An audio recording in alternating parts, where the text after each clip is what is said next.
Vous savez que si vous preniez un citron et un pot de Nutella et que vous le mettiez à l'intérieur, ça faisait Jackie Chan dans le Bronx? Top notch, drop top, I'm on top, dipping. Heavy ammunition, heavy ammunition.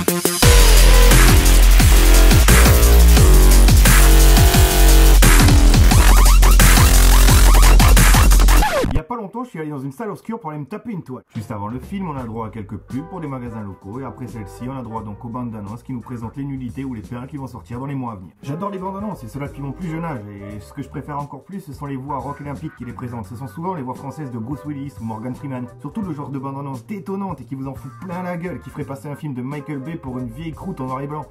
T'aimerais devenir plus agile, plus puissant? Alors mange tes Frosties et deviens le plus grand prédateur de la jungle urbaine. Mais quoi, c'est épique?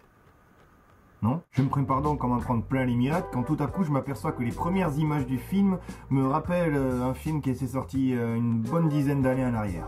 Et là, stupeur, je m'aperçois que c'est le remake de Total Recall. Pourquoi? Je ne comprends vraiment pas pourquoi refaire un Total Recall. Le premier était excellent. Je ne le savais pas encore.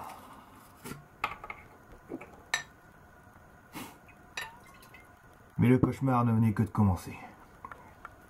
En sortant du cinéma, j'aperçois une affiche sur un bus qui vendait la sortie en DVD Blu-ray 3D de The Thing. Et là, je recommençais à pâlir. Non, c'est pas possible. Pourquoi ont-ils fait ça? Quel est le connard qui a décidé de reprendre ce chef-d'œuvre de l'horreur et du stress viscéral que seul Carpenter pouvait nous pondre? Ce film est sorti dans les années 70 et il n'a pas pris une seule ride. Il laisse toujours le spectateur dans l'expectative. Alors pourquoi en faire un remake? Surtout pour en faire un navet? Je ne comprends plus. Autour de moi, le fléau prend une ampleur phénoménale. Les remakes pleuvent à tout va. Robocop, New York 1997, Point Break, Karate Kid, Carrie, Robin des Bois. J'en passe et les meilleurs. Connerie. Putain de bordel! Vous n'avez plus d'imagination, bande de nazes! Je m'aperçois petit à petit que tous les chefs-d'œuvre du cinéma sont repris ou continués par des réalisateurs qui des fois me laissent perplexe quant à savoir s'ils se sont déplacés pour aller voir les originaux. À partir de cet instant, je me sens vraiment plus bien du tout.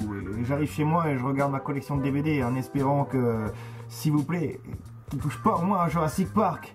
Et si. BIM! Remake dans ta gueule! La remasterisation en 3D du premier qui est sorti l'été dernier, il me semble, et Jurassic World qui va sortir d'ici 2 ans. Arrêtez tout! Stoppez cette machine infernale qui est en train de chier sur mon enfance et sur ma passion du cinéma. De là, j'essaye de me calmer, je m'assois, je réfléchis, je me dis que finalement, c'est pas si mal, ça permet aux plus jeunes de connaître ces grands moments de cinéma.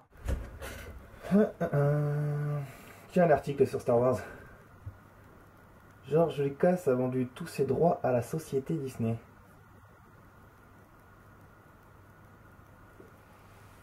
Non!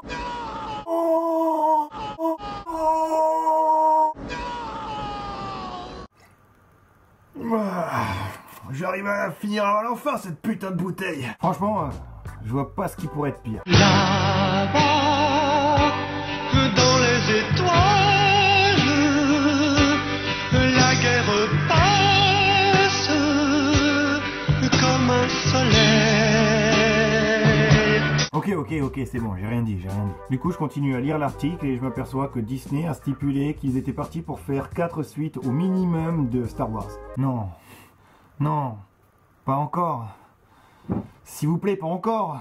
J'ai bien kiffé les versions remasterisées des premiers, je veux dire des tout premiers. J'ai bien kiffé aussi les 3 épisodes qui sont sortis par la suite. Même si pour moi, foutre un extraterrestre qui fait le con comme dans un film de Tex Avery, ça avait rien à foutre là. Surtout dans une épopée comme Star Wars, qui est pour moi chevaleresque, épique et un peu sombre. Même beaucoup. Comment ça, chevaleresque et épique, ça veut dire la même chose? Pléo quoi? Pléonasme? Mais ferme ta gueule, Salaters, va. Là, encore continuer à faire des suites, non. Là, vous savez quoi, les mecs? Est-ce que vous savez quoi, les gars? Il y a des choses que je n'arrive pas à cerner dans la vie de tous les jours. Pourquoi George Lucas est un vendu? Pourquoi j'ai envie de pisser dès que je m'installe dans mon lit? Pourquoi les chips à l'ancienne nouvelle recette? Enfin bref. Du coup, je m'aperçois qu'il reste encore une magnifique aventure que tous ces cons n'ont pas encore touché, merdé, foiré, bidouillé. La trilogie Retour vers le futur.